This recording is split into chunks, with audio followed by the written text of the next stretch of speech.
안녕하세요. 이지한 국어 이지은 선생님입니다. 여러분 잘 지내고 계신가요? 자, 오늘은 선생님이 두 개의 작품을 준비를 했어요. 선생님 두 개씩이나요? 괜찮아요, 여러분. 아주 짧은 작품 두 개예요. 자, 첫 번째는요. 향가, 월명사의 제망매가를 준비를 했고요. 두 번째는 길제 500년 도읍지를이라는 시조를 준비를 했습니다. 선생님이 여태까지 현대시를 여러분들과 같이 계속 공부를 했는데요. 이제 오늘 향가와 시조가 좀 나오니까 여러분들이 좀 당황스러워 하진 않을까라는 좀 걱정이 됩니다. 하지만 여러분, 선생님이 최대한 쉽고 또 정말 자세하게 나올 수 있는 거 다 자세하게 그렇게 잘 설명을 해주려고 노력을 할 테니까요. 여러분 선생님 많이 믿어주시고요. 열심히 따라오시면서 잘 공부를 하셨으면 좋겠습니다. 그래서 두 작품 같이 배워볼게요. 준비되셨나요? 그러면 배우러 가봅시다. 자, 월명사의 제망매가 설명 시작하도록 하겠습니다. 사랑하는 사람과의 모든 이별은 상처를 남깁니다. 그 이별이 사별이라면 더더욱 말할 것도 없겠죠. 사별은 재회에 대한 희망마저도 기대할 수 없는 영원한 이별이기 때문입니다. 그 중에서도 가장 큰 상처를 남기는 것은 아마 혈육과의 사별이 아닐까 싶어요. 우리 문학에서는 이렇게 혈육과의 사별을 소재로 삼은 노래들이 많습니다. 허난설원의 한시 곡자에서는요, 딸과 아들을 잃은 엄마의 곡진한 정서를 드러내고 있고요. 박목월 시인의 하관에서는 동생을 땅에 묻으며 느끼는 회한이 느껴집니다. 정지용 시인의 유리창, 김강률 시인의 은수저는요, 자식의 죽음을 맞이하는 아버지로서의 고통을 그리고 있습니다. 여러분들, 우리가 오늘 함께 배울 작품인 제망매가에도요, 이렇게 혈육과 사별한 상황이 드러납니다. 그리고 그 슬픔을 이렇게 종교적으로 극복하고자 하는 화자의 태도가 드러납니다. 제목을 잠깐 보고 들어가도록 하겠습니다. 자, 제망매가. 자, 여러분, 제는요, 제사, 그 다음에 죽을 망, 그 다음에 누이매, 그리고 노래가 자예요. 그러면 여러분, 제망매가라고 하는 제목의 뜻은 뭘까요? 맞아요. 죽은 누이를 제사 지내며 부르는 노래라는 뜻입니다. 그러면 여러분, 우리가 제목만 보고도 화자가 누구와 사별했다라는 걸 알 수 있죠? 그렇죠. 맞아요. 누이와 사별한 내용이 나올 것 같습니다. 자, 사별, 그 묵직한 상처의 무게. 하지만 시적 화자는 여기서 슬픈 이별을 영원한 만남의 다짐으로 극복을 하고 있습니다. 자, 오늘의 이지한 키워드. 여러분, 첫 번째 키워드는요, 향가를 아셔야 될 것 같아요. 왜냐하면 제망매가가 향가이기 때문입니다. 향가는 여러분, 넓은 의미로는 중국의 한시에 대한 우리 노래라는 뜻인데요. 좁은 의미로는 신라 때부터 고려 초기까지 향유되었던 뭐로 표기된 거? 향찰로 표기된 우리 고유의 시가를 말을 합니다. 향가는요, 총 4구체, 8구체, 10구체의 형식이 있는데요. 4구체는 4줄, 8구체는 8줄, 그러면 10구체는 몇 줄이 되겠어요? 맞아요, 10줄. 특히 여러분, 이 10줄로 된 10구체는요, 향가 중에서도 가장 정제된 형식으로 향가의 완성형이라고 볼 수 있다고 합니다. 그래서 이 10구체는요, 4, 4, 2 이렇게 끊어 읽히게 되고요. 8구체 형식의 뒤에 두 구가 더 붙는 형식이에요. 우리가 오늘 배울 제망매가도요, 10구체 향가입니다.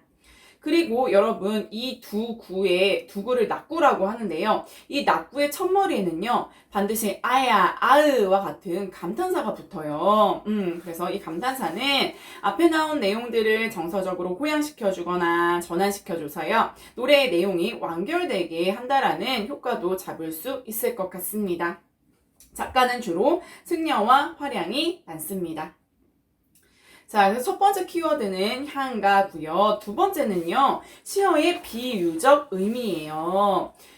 제막매가는요, 여러분, 삶과 죽음의 문제를요, 자연의 섭리에 비유하고 있어요. 그렇기 때문에 이 작품에 쓰인 시어들의 비유적인 의미를 아시는 게 아주 중요해요. 본문에서 선생님과 함께 공부해 봅시다. 자, 세 번째 키워드는요, 죽음에 대한 화자의 태도예요.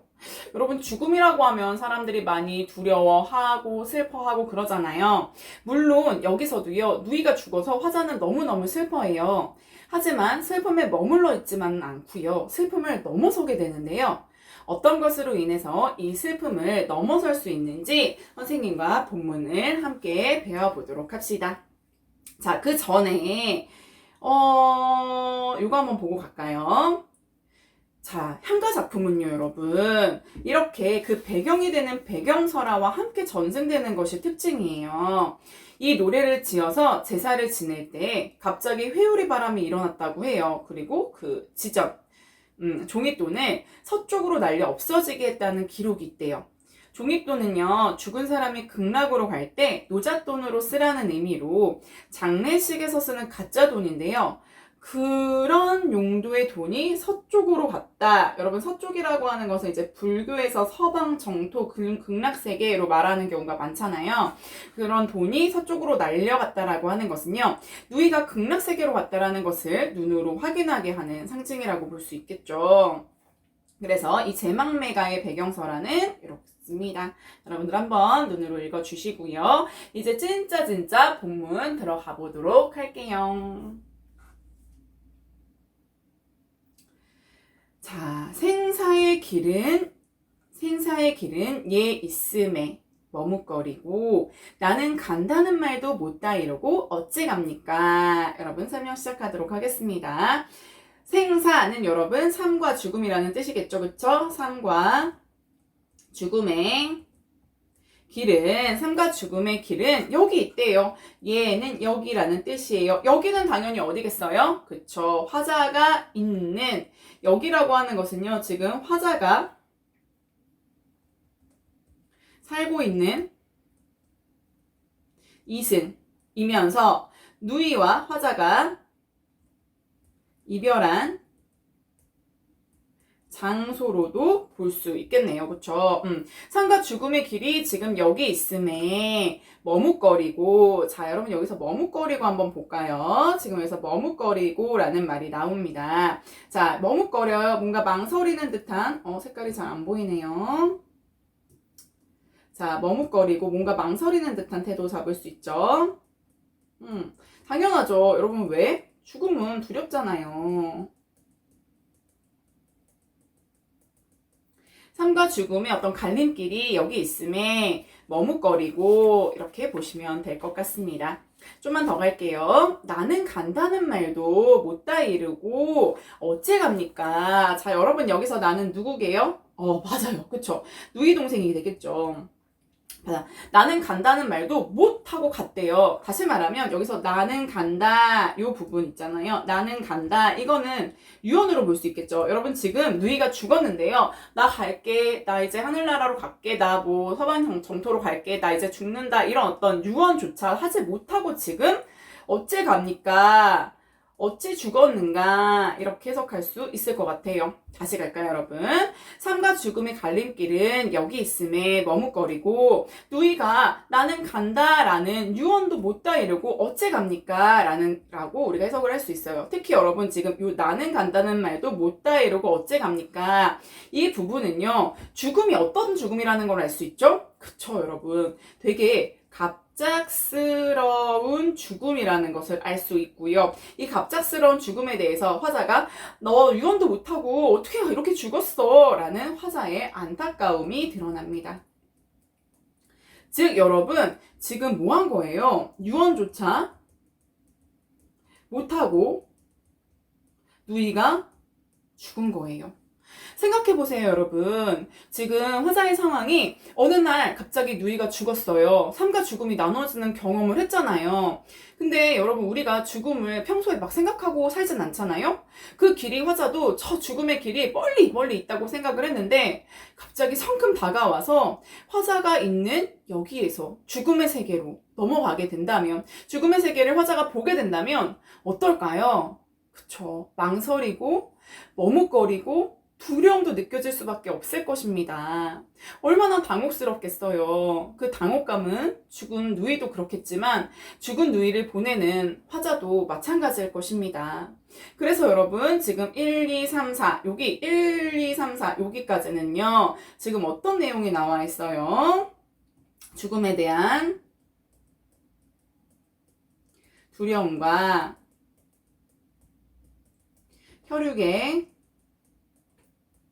정이 드러나 있습니다. 자, 어떤 상황이었죠, 여러분? 누이가 죽었는데 나는 간다는 말도 못할 정도로 되게 갑작스럽게 죽어서 화자가 안타까움을 느끼고 있습니다. 죽음에 대한 두려움을 느끼고 있는 부분이었어요. 넘어가도 될까요? 자, 이거 아까 19채라고 했죠? 선생님이 어떻게 끊어진다 그랬죠? 4, 4, 2, 4줄, 4줄, 4줄. 그래서 지금 이렇게 끊어서 내용 정리해드린 거예요. 자, 그 다음 넘어가도록 하겠습니다. 또 4줄이 나오겠죠. 어느 가을 이른 바람에 이에 저에 떨어질 잎처럼 한 가지에 나고 가는 곳 모르온저. 자, 여러분 요번에 배울 부분에서는 뭘 여러분들이 열심히 봐야 되냐면 선생님이 아까 전에 키워드, 이지한 키워드 두 번째 뭐라 그랬죠?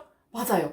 시어의 비유적 의미가 정말 중요하다 그랬죠. 여기서 마구마구 나올 거예요. 자, 보러 갑시다. 어느 가을 이른 바람에, 자, 여러분 지금 계절적인 배경이 나왔어요. 그쵸? 계절적 배경이 나왔는데, 여러분 우리가 가을은 흔히 조락의 계절이라고 말을 하잖아요. 그리고 계절이라고 하면은, 조락의 계절, 가을이라고 하면 뭔가 되게 쓸쓸함이 많이 느껴지는 계절이잖아요. 근데 지금 화자는 어떤 상황이죠? 맞아요. 지금 누이와 사별을 했어요. 따라서 하필 왜 가을로 설정했을까? 왜 가을일까? 여러분 이 가을이라고 하는 계절적 배경이요. 사별을 한 화자의 정서와 또 대응된다고 볼 수 있겠습니다. 사별을 한 화자의 정서와도 대응되는 계절이 바로 가을이다. 자, 가을 이른 바람에, 여러분 중요한 거 많이 나오네요. 여기 한번 볼까요? 자, 이른 바람. 자, 여러분 지금 보면요. 이른 바람. 여기서 바람이라고 하는 것은요. 봐봐요. 뭘 하고 있는지 봐봐요. 어느 가을 이른 바람에 이에 저에 떨어질 잎처럼 지금 잎이 어떻게 됐어요? 떨어졌어요. 누구 때문에? 바람 때문에요. 그럼 바람은 잎을 떨어지게 한 원인이 되는 거죠. 여러분 잎이 가지에서 떨어지는 순간 어떻게 되죠? 맞아요. 죽은 잎이 되는 거죠. 그럼 여러분 여기서 잎은 뭐로 우리가 해석할 수 있겠어요? 맞아요. 누이로 해석할 수 있고 떨어졌대요. 그러면 죽은 누이로 떨어졌다라고 하는 것은 우리가 죽음으로 생각할 수 있겠죠. 그래서 여기서는 떨어질 잎이 죽은 누이를 상징하는 비유하는 시어라는 거 여러분들 알아주셨으면 좋겠고요. 그렇게 해석을 하면 바람은 뭐가 된다? 맞아요. 누이의 요자. 여러분 바람을 선생님이 여기까지 좀 네모를 묶어볼게요. 이른 바람. 여러분 아까 전에 우리가 누나가 죽었을 때 나는 간다라고 말도 못하고 되게 갑작스럽게 죽었다고 했잖아요. 근데 여러분 그런데다가 이 누이가요. 이른 바람에 죽었다라는 말을 통해서 뭘 알 수 있냐면 누이는 되게 젊은 나이, 어린 나이에 죽었다라는 걸 알 수 있는 거죠. 그래서 이 부분은 이른 바람을 통해서 우리가 알 수 있는 것은요. 누이의 요절을 가져온 원인이다. 요절은 젊은 나이에 이른 나이에 죽었다라는 뜻이에요. 그래서 다시 설명해 드릴게요. 어느 가을 일찍 찾아온 예기치 못한 바람에 즉 누이가 일찍 죽었어. 이에 저에 떨어질 잎처럼 잎이 가지에서 떨어지는 순간 죽어버려요. 따라서 떨어질 잎은 죽은 누이를 말을 하고 이른 바람은 누이의 요절을 가져온 원인을 의미하는 비유적인 식구라는 거 여러분들 잡고 가면 정말 잘했어요. 자, 이에 저에 떨어질 잎처럼 이에 저에 그냥 뭐 여기저기 떨어질 잎처럼 여러분 뭐뭐뭐뭐처럼 직유법 그리고 여러분 떨어졌대요. 이렇게 떨어졌겠죠. 하강적 이미지까지 잡으면 완벽하다. 한 가지에 나고, 자, 여러분 지금 누이를 잎에 비유하고 있었죠. 그쵸? 자, 한 가지, 또 중요한 거 나오네요. 한 가지에 났대요. 자, 여러분 누구하고 누가? 누이하고 나는 한 가지에 났어. 한 가지에 났어. 같은 가지에 났어. 즉, 나와 누이는 한 부모에게서 태어났어. 즉, 나와 누이는 같은 핏줄이야 라는 것을 의미하는 시어가 바로 요 한 가지라는 시어가 되겠네요. 그쵸? 한 가지에 나고 가는 곳도 모르운저. 누가 갔다? 누이가 갔죠. 죽음의 길로 갔죠. 그러니까 여기서는 주어가 생략되어 있다고 볼 수 있겠다. 그쵸? 그래서 한 가지에 났는데도 같은 핏줄이고 같은 부모에게서 났는데도 네가 가는 곳을 나는 모르는구나. 모르운저는 모르는구나 라고 해석하시면 될 것 같습니다. 자, 그러면 여러분 여기서 한 가지에 나고 가는 곳 모르운저에서 여러분 화자의 정서가 어떤지 우리가 좀 생각을 해볼까요? 한부모에게서 태어나서 자랐으면 뭐해? 가는 것도 모르는데 여러분 뭔가 안타까우면서도 허무함, 뭐 조금 더 확대하면 뭐 인생 무상까지도 가능할 것 같아요. 이런 게 느껴지겠죠. 인생 참 더덥다. 한부모에게서 태어나서 같이 자랐으면 뭐 하겠냐. 네가 어디 갔는지도 네가 어디로 가는 것도 모르는데 라고 해서요. 여러분 지금 화자의 어떤 정서가 느껴지고 있습니다.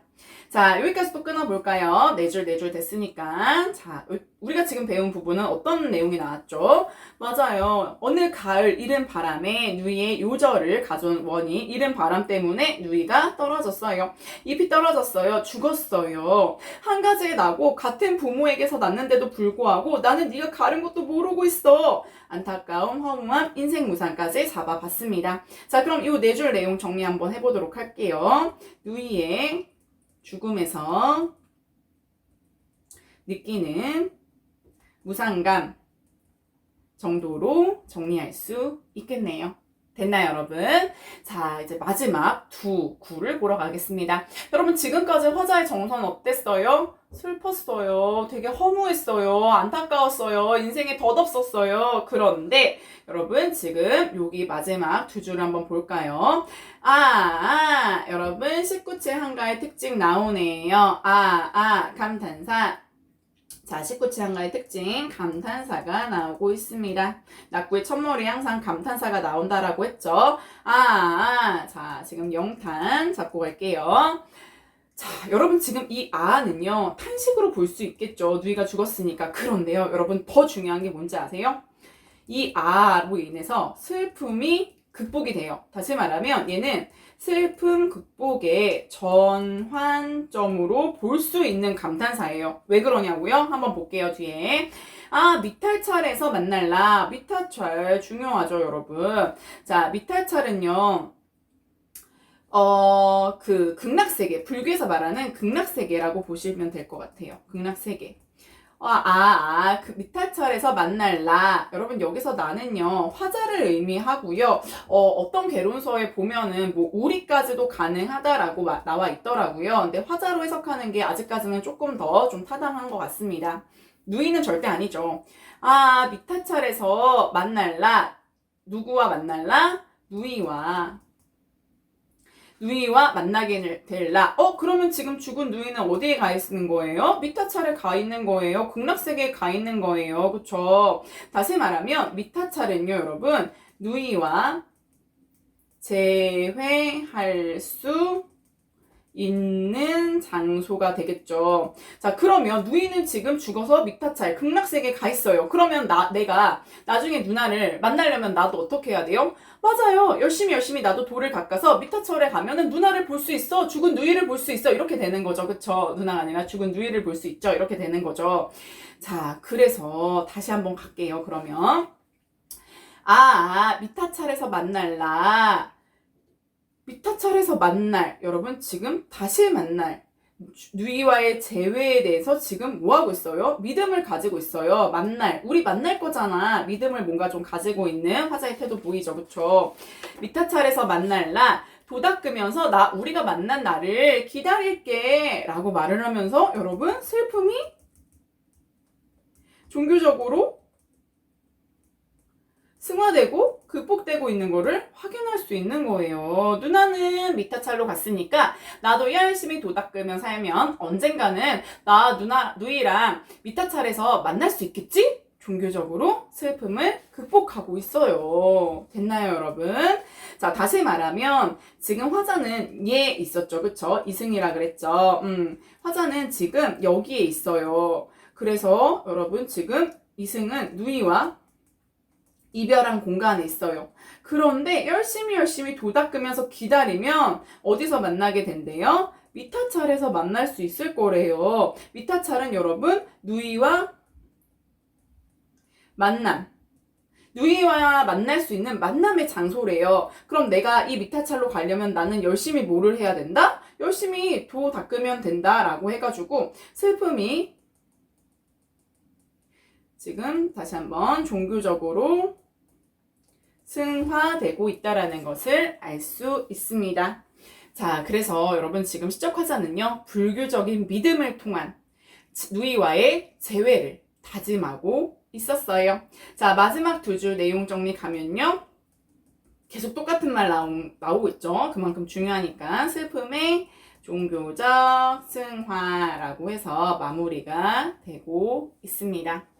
자, 여러분 어때요? 뭔가 되게 조금 향가하고 그래가지고 처음 배우는 향가고 그래서 여러분들이 조금 긴장하고 걱정했을 것 같기는 한데 그래도 좀 할만했죠? 할만했을 것이라고 믿고 자, 두 번째 작품 들어가도록 하겠습니다. 자, 두 번째 작품은요. 길제의 500년 도읍지를 이라고 시작하는 시조입니다. 시조. 자, 이 작품은요. 여러분 이 길제가 고려의 신하였거든요. 고려의 신하였던 화자가 고려의 옛 도읍지를 돌아보면서 느끼는 어떤 감회를 노래한 회고가입니다. 회고가. 여러분 회고가라고 하는 것은요. 옛 자취나 일을 돌이켜 생각하며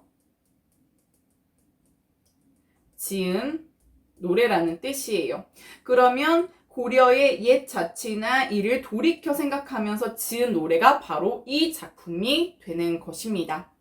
그렇기 때문에 망국의 한과 안타까움이 좀 잘 느껴져요. 망국의 슬픔과 무상함이 잘 느껴져요.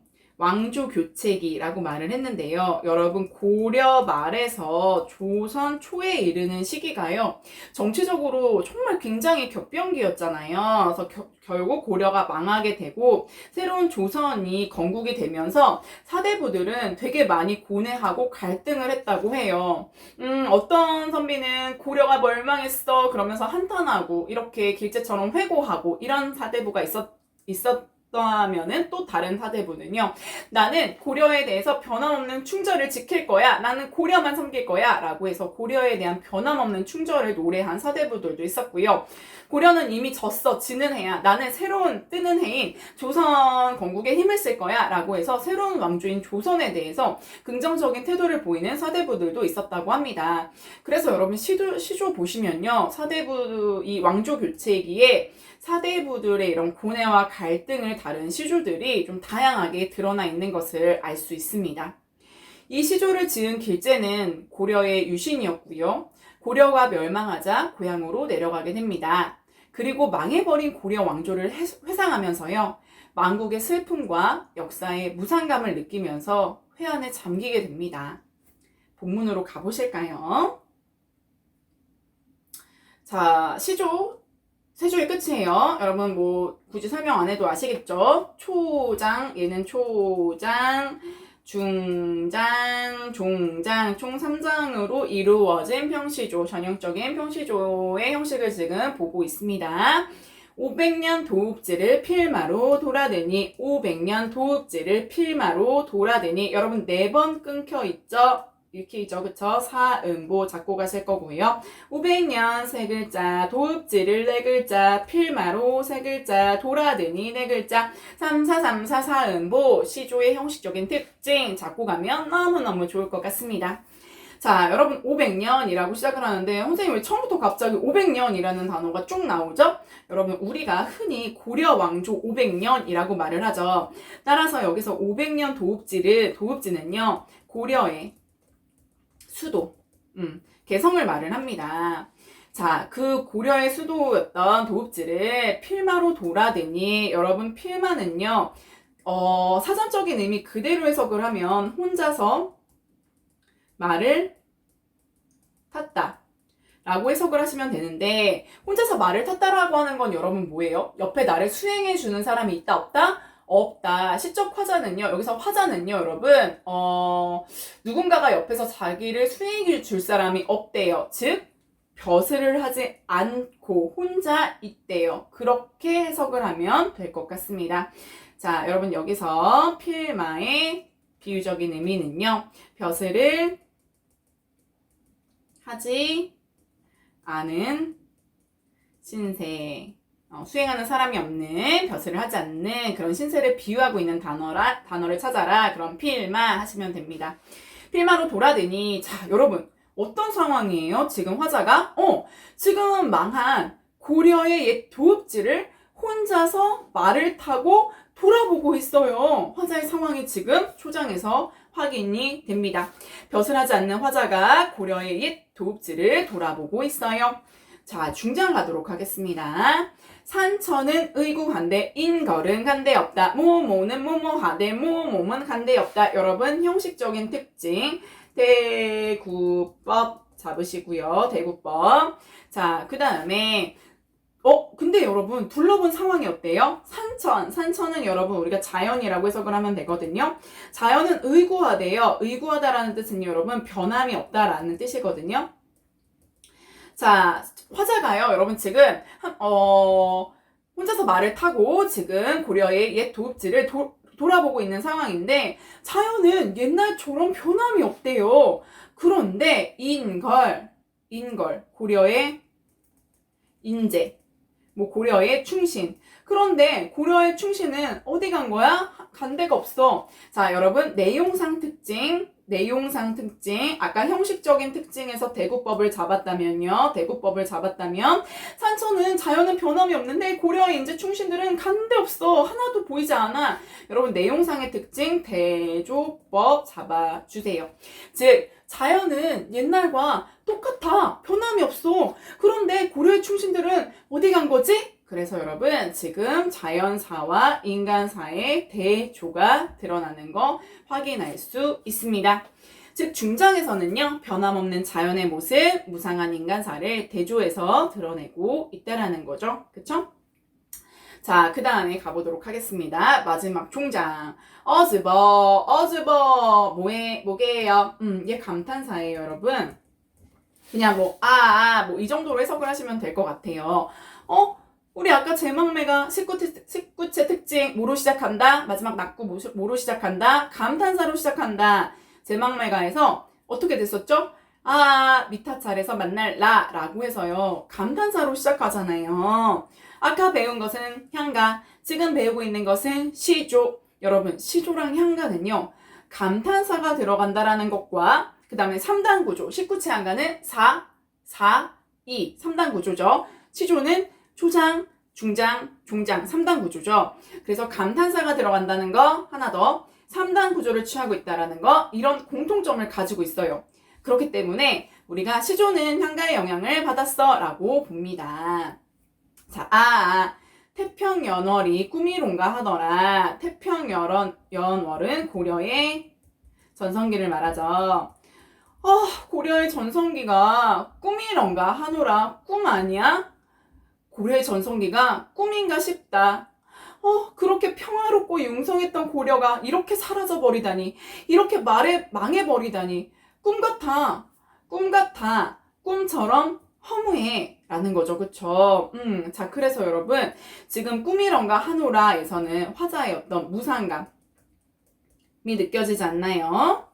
그래서 종장에서는요 고려 왕조가 전성했던 시절이 꿈에 지나지 않는다라는 어떤 허무함과 안타까움을 드러내고 있어요. 자, 다시 한번 정리해 봅시다. 우리가 자, 지금 화자가 이렇게 있으면 화자가 지금 뭘 하고 있어요? 뭘 보고 있어요? 500년 도읍지, 즉 여러분 고려의 수도였죠. 고려의 수도를 보고 있어요. 그런데 여러분 이 500년 도읍지에 어떤 내 눈앞에 지금 펼쳐지는 광경이 어떤 장면이죠? 그쵸? 자연은 변함없어. 즉 변하지 않아. 불변적이야. 그런데 인간은 간데없어. 즉 가변적이야 라고 해서 여러분 자연사와 인간사의 대조가 나왔고요. 그걸 바라보는 화자의 정서는 어땠어요? 뭔가 무상감, 그렇게 굉장히 웅성하고 화려했던 고려가 이렇게 망해버리다니 꿈같이 허무해, 꿈같아 무상감 느껴졌고 뭔가 비통함 이런 거 느껴졌을 거예요. 특히 여러분 이 시조랑 연결돼서 많이 나오는 사자성어가 있는데요. 바로 맥수지탄이라는 사자성어예요. 이 맥수지탄이라는 사자성어를 같이 알아두고 가시면 좋을 것 같아요. 이 맥수지탄이라는 뜻은 보리만 무성하게 자란 것을 탄식한다 라는 뜻이거든요. 그런데 이거는요, 고국의 멸망을 탄식할 때 많이 쓰이는 사자성어니까 여러분들 같이 좀 알아두시면 좋을 것 같습니다. 자, 그래서 여러분 우리가 이제 시조까지 끝났습니다. 이해가 잘 되시나요?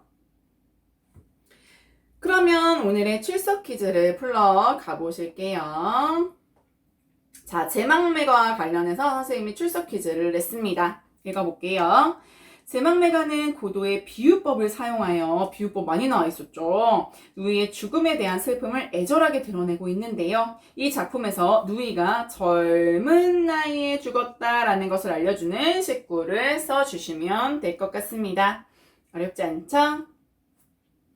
자, 그러면 이지한 찐 포인트 읽으시면서 여러분들이 오늘 스스로 공부한 내용을 좀 떠올리면서 생각을 해보세요. 제망매가 먼저 보여주고 그 다음에 500년 도읍지 찐 포인트 보여드리도록 하겠습니다. 읽어보세요.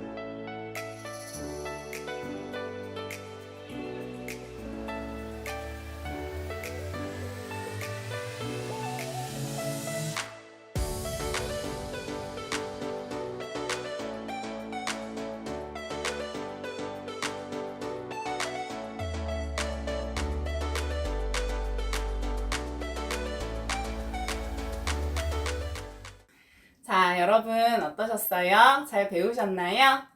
선생님이 준비한 오늘 수업은 여기까지입니다.